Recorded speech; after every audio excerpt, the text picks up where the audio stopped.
Hi, Farayi. How you doing? I'm well. How are you, Matt? I'm great. Say your full name. My name is Farayi Malek. My name is Matt Glaser. We're co-producing a concert at the Berkeley Performance Center on Tuesday, October 29th, called Country Music, Black Roots and Branches. hmm How did this concert come about in your memory? In my memory, you had invited me to come and do some lessons at the American Roots program, and we got to talking a little bit about my history and my experience with country music. And through those conversations, we kind of decided to do this show together and celebrate the Black history of country music. What a great place to start. Yeah, You opened the door to your background and your childhood. Can we briefly meet your mother for a yeah. second? Come on up. Hi, Great to meet you. What's your name? Cami Mallet. Great to meet you. Welcome. Thank So you. we want to find out about Farai's childhood and music and country music and fiddling and country songs.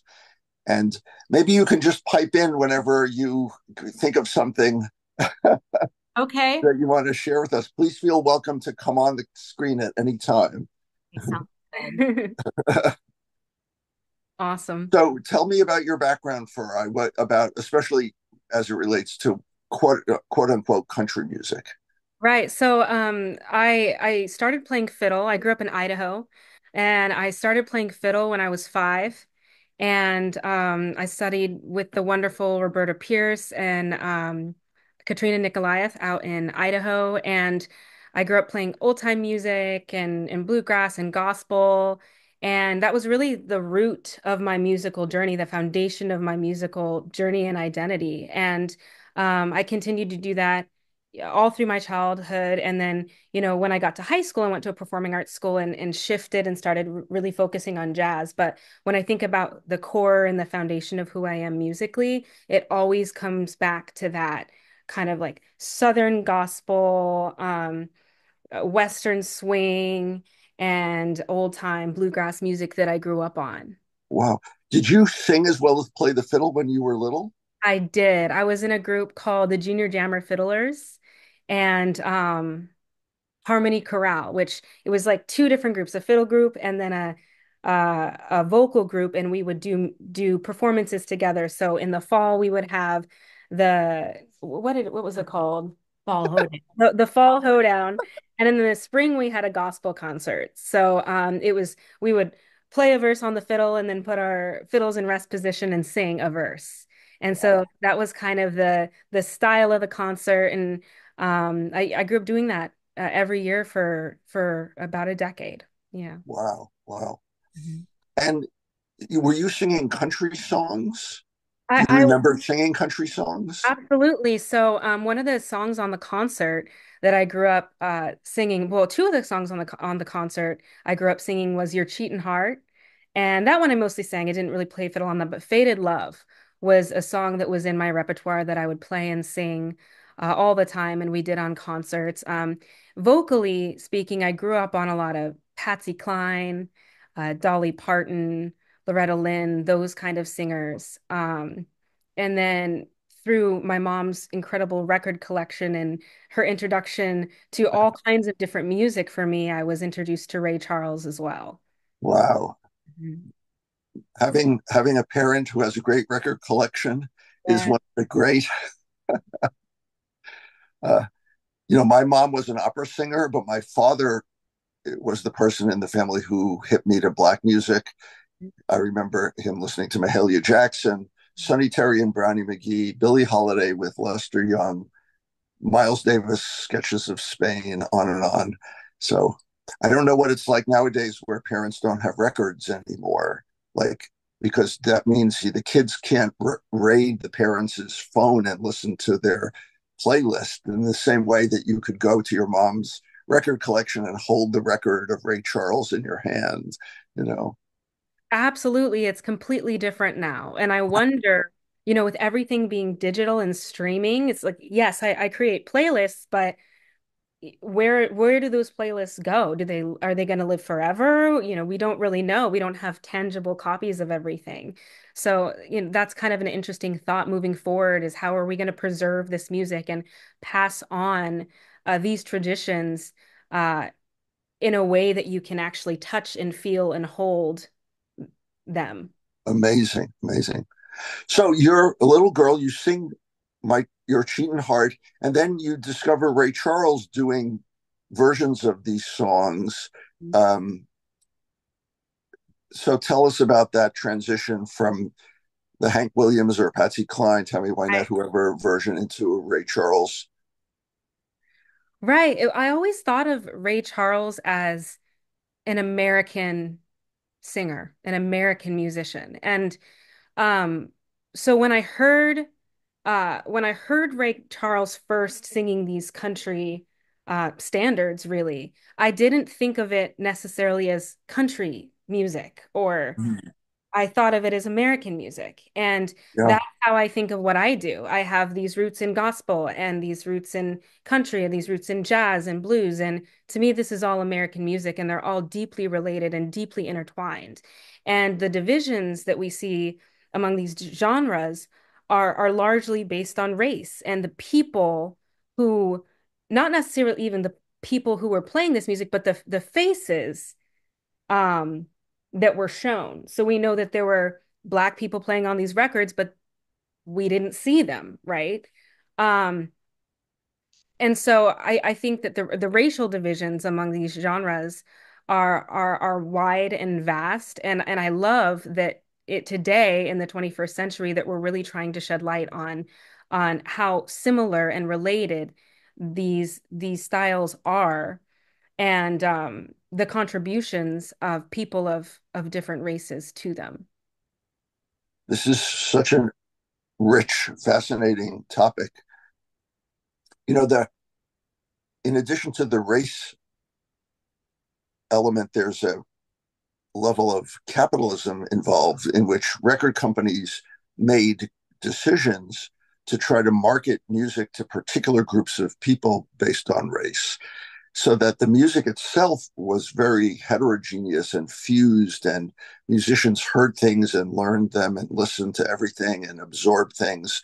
But then the record company said, okay, we want to market music to Black Americans. We're going to call these records race records. We want to market them to poor white people. We're going to call those hillbilly records. And that decision actually changed musical practice.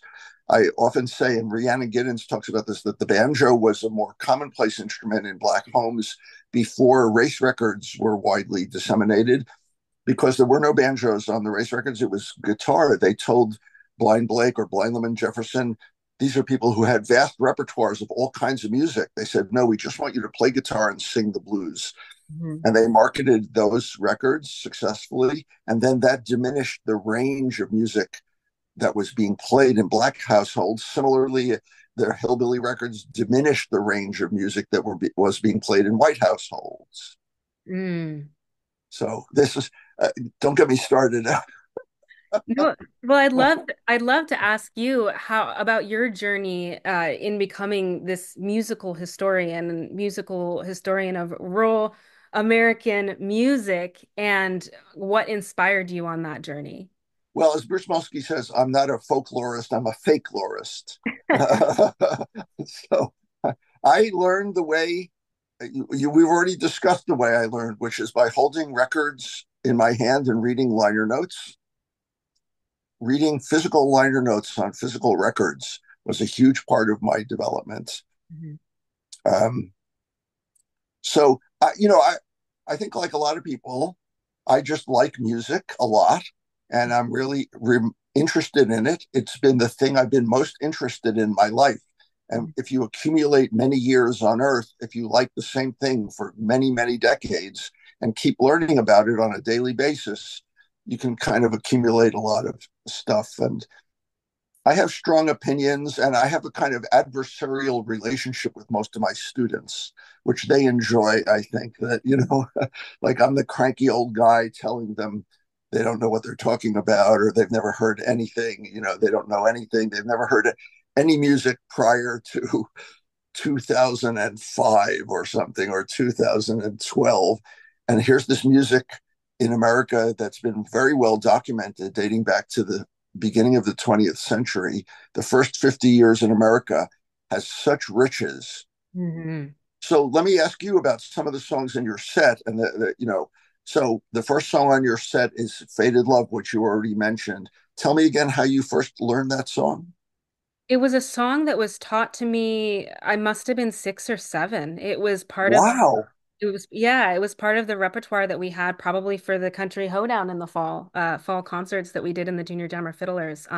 So I remember, learning it on fiddle, and it had the modulation, and learning to sing it. And it's one of those songs that I've known so long I don't remember learning it Mm. really.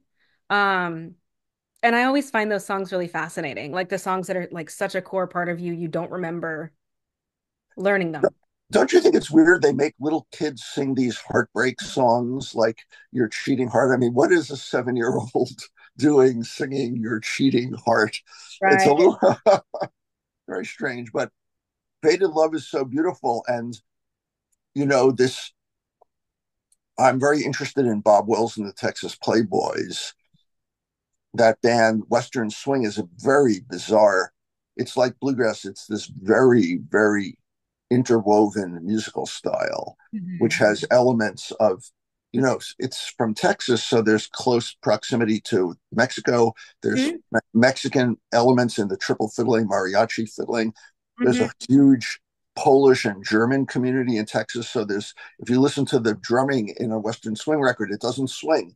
It goes up and down like a polka band. Yeah, And, yeah, absolutely.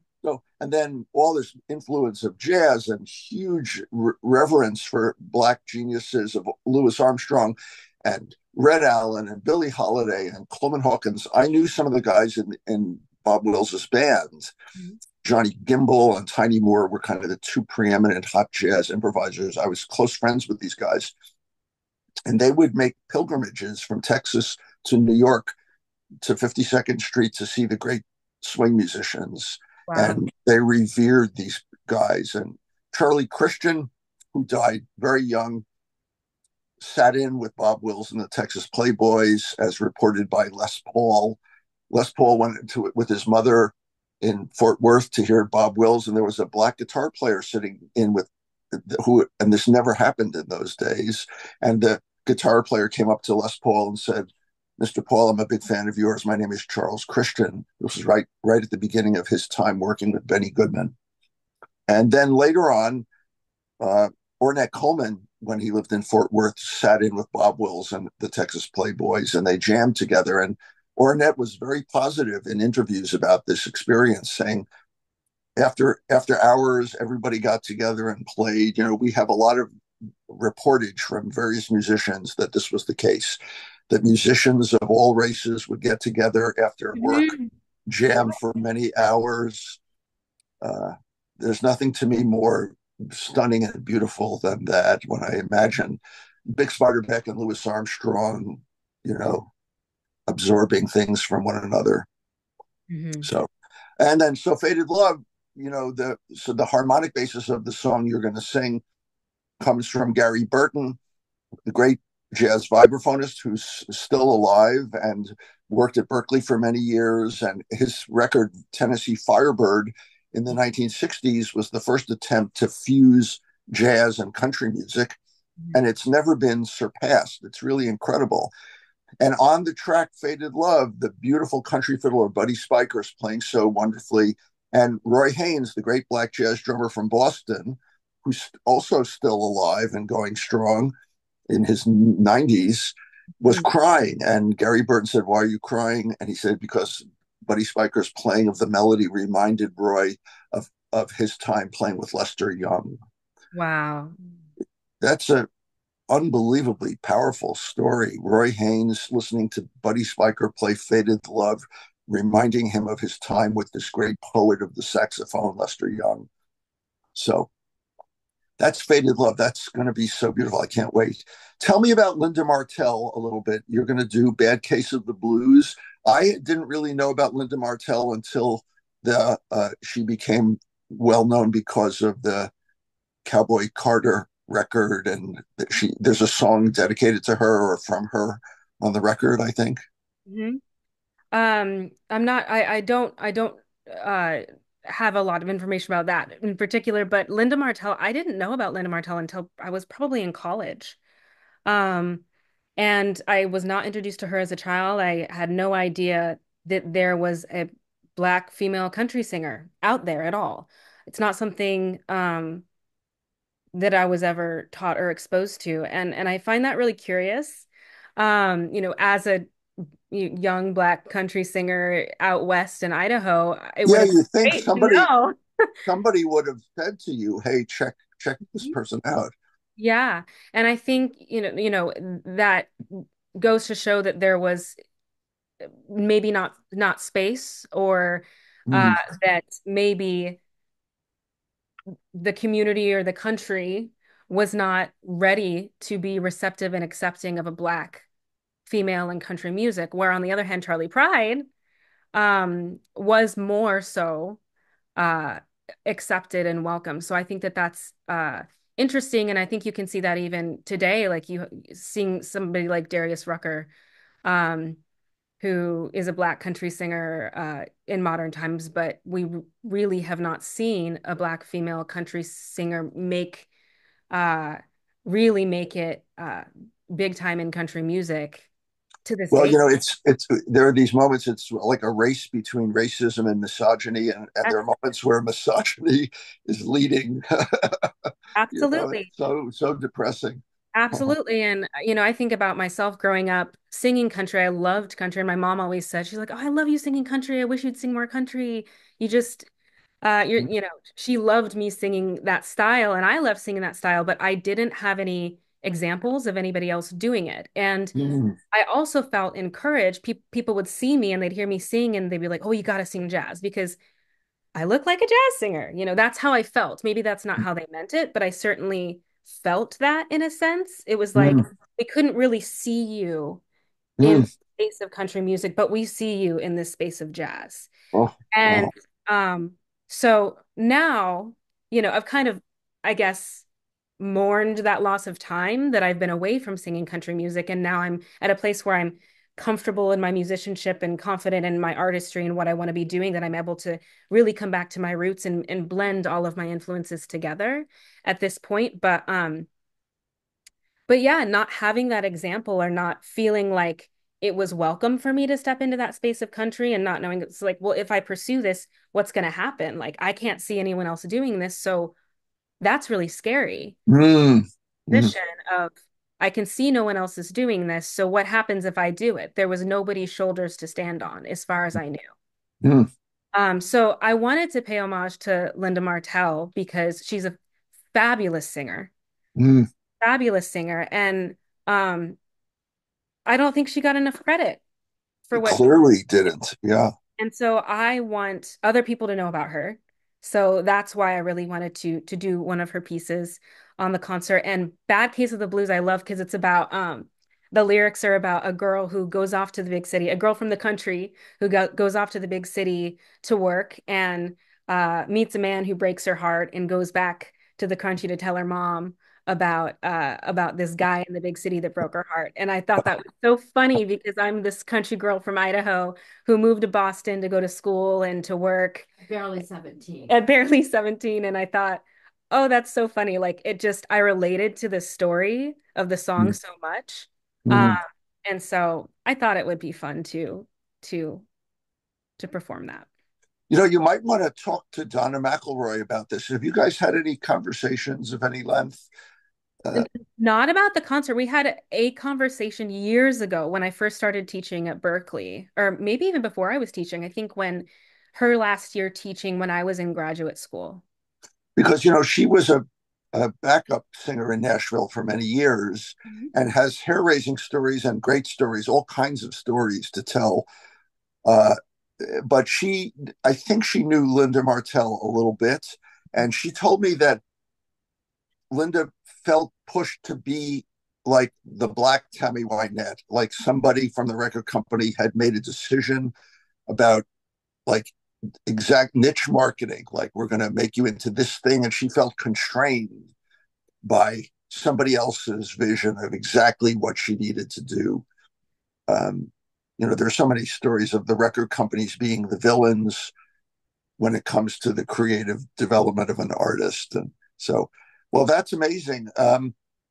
There's this other woman whose name I can't remember right now, but we'll come back to that, who also was kind of being promulgated as the next Black female country singer. But um, you're also doing some originals in your set.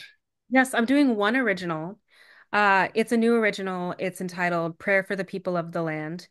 And it's it's a prayer. Really, it's a prayer. And I find Wow. I'm a person of faith, I'm a Christian, and I find myself sometimes I'm not as comfortable speaking as I am singing. So I find myself oftentimes uh singing in prayer. So Um, beautiful. Every Wow. once in a while, I'll be singing and I'll be like, I kind of like that melody. And I'll hit record on my phone and to capture the melody or the sentiment of what I'm praying to God for. And Mm, so that's where this came from. And then I had a concert a couple weeks ago, and I was like, I really want to do a new original, but I wasn't sure what I wanted to do. And so I kind of looked through my vault of things, and I found this prayer, and I said, oh, that might be nice to try. And it's just there's not a lot of harmony, and it's pretty much just kind of a G minor vamp, mm, and mm, it's kind of influenced by a blues feel. Um, and it's a prayer for our times, mm, for people that are experiencing unrest in their lands, people who are experiencing despair, mm. anger. Um, and so I hope that people will join in whatever their faith background and Yeah. and be able to relate to that piece. So beautiful. Amazing. Thank you. So let's talk about some of the other folks on the concert. Absolutely. Um, New Dangerfield is a group of four Black musicians who are kind of acolytes of Rhiannon Giddens to a certain extent and play old time music and want to similarly shine a light on aspects of old time music that Black musicians brought forth that are not well known, well discussed. Dom Flemons is one of the founders of the Carolina Chocolate Drops, great multi instrumentalist, great historian, very knowledgeable about the whole world of Black cowboys, which is a thing that is not discussed enough, but is vast. Donna McElroy, who we alluded to, was a professor of voice at Berkeley for many decades, and great jazz singer, gospel singer, R&B original vocalist, and has great experience in country music through being in the Nashville studio mill, recording background vocals. So maybe I should talk a little bit about some of the songs. And Please. Laura Orshaw, great, really hardcore country singer, fiddle player, kind of like Tammy Wynette, Skull, the paint off the walls, hardcore country.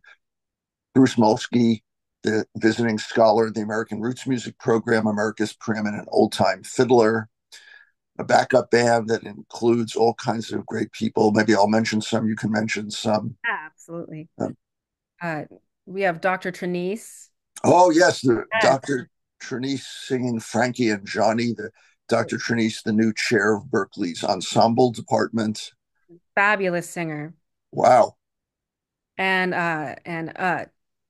Larry Watson as well. Larry Watson, a recently retired genius vocalist from Berkeley and just a magnetic human being. He'll be singing Put a Woman in Charge, which is written by Keb Mo, who's on the advisory board of the American Roots Music Program. Mhm. And also singing on that is Roseanne Cash. And Farayi Malek will be singing her part on the concert. I just want to remind you about Yes. that. um, we'll have a faculty big band doing singing with playing with Donna, doing Nat King Cole's version of Hank Williams' "Cold Cold Heart," and that's going to feature a tenor saxophone battle between the two living chairs of Berklee's woodwind department, Walter Smith and Bill Pierce. And that's going to be a once in a lifetime experience. Hmm. And, and then Donna's going to sing the Hank Williams blues, Mind Your Own Business, which has resonance in our political environment right now. And she's also going to sing the pianist Jimmy Rolls wrote for Carmen McRae a song called The Ballad of Thelonious Monk, which is about a guy who loved cowboy music. He and his horse loved country music and Gene Autry, but that was until he heard pianist Thelonious Monk, and Monk changed his thinking entirely. All of these things that Don is doing are kind of like country music became a thing, and then jazz musicians interacted with it for better or worse in one way or the other. They absorbed it, they didn't like it, they loved it, they took parts of it, they put their own spin on it. So this kind of thing is always going on in American music, and the names of these styles, all that really does is restrict us, because the music is always going to be richer and bigger than any word or box. And so if you think you understand something by saying country, you don't. All you're doing is you're trying to jam this infinite amount of beautiful music into a little box. Or similarly with jazz or blues, any stylistic thing, because you can easily show that any one of these words for a style includes so much vast music that is very different than one another. Like in jazz, I often say there's kinds of jazz that is much closer to avant-garde classical music than it is to other kinds of jazz. And then there's kinds of jazz that's much closer to certain kinds of folk music than it is to other kinds of jazz. But somebody needed to put this in a bin in a record store, and so somebody just made a boneheaded decision. We need a box to put this in. We're putting this in a box. Hmm. But the problem becomes when people start to restrict their own thinking and listening because of these words. So, my hope with this concert that you and I are doing is that there will be a vast vision of the Black roots and branches as it relates to country music, the deep roots. As I said in the interview in the newspaper, to start from the idea that really all music in America is Black music, Hmm. whether the people playing it at a particular moment are black and white or white. The music itself is profoundly Black, and you can easily do a mental experiment, because all you need to do is to imagine the music that exists in a place where there are no Black people. That would be like Hmm. traditional Irish music is great music, but it really has no discernible African diasporic influence. So that's what music would sound like in America if it wasn't. And so there's, let's say, in bluegrass, a little bit of that Irish music and a lot of Black music of different sorts, and it fuses and creates this new thing. Then that new thing fuses with something else and creates another new thing, and that it on and on and on and on. Absolutely. So there's a wide range of music in this concert, and I hope it'll give people a taste. Hmm. Absolutely. And I'd love to talk just for a moment about the finale that we're doing. Yay! Yes.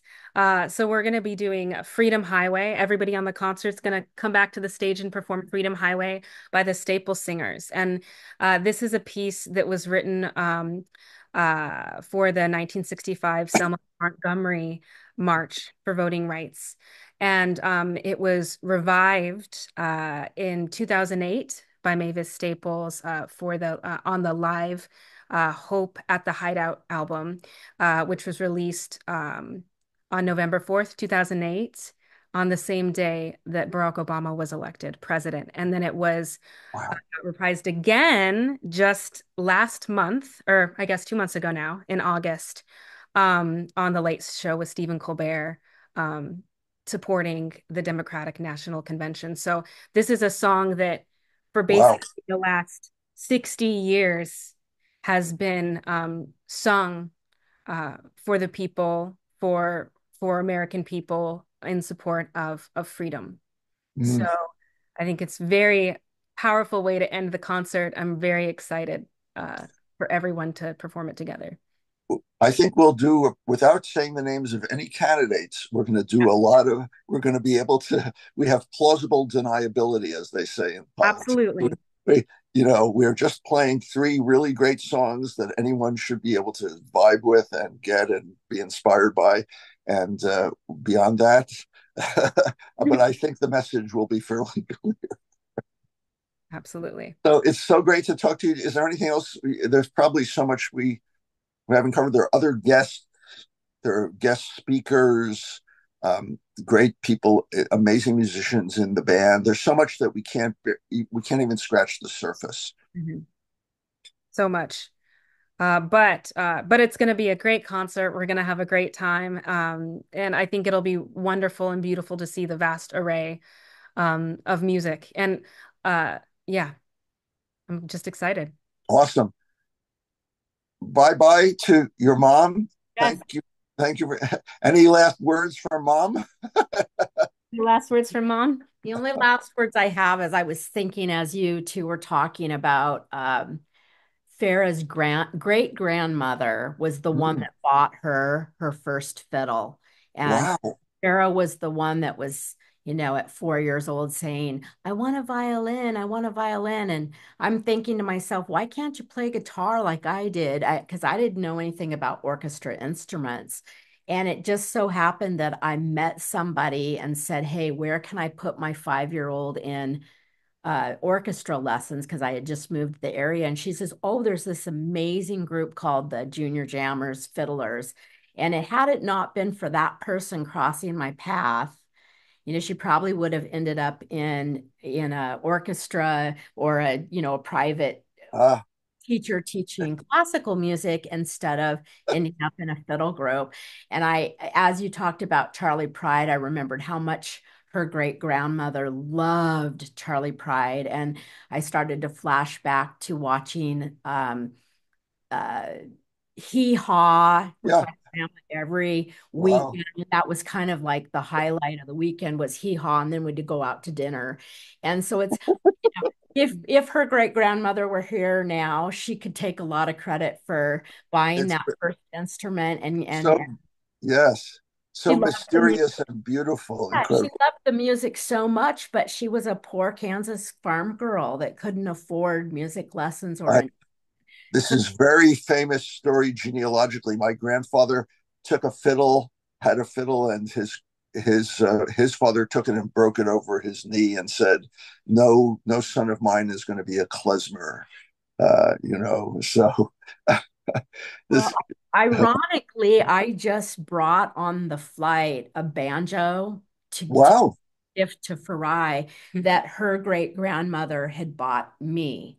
She had bought me instruments, and then when Farah, the first of my three kids, asked for a violin, she continued on to buy my children instruments. well, let's end by getting something straight.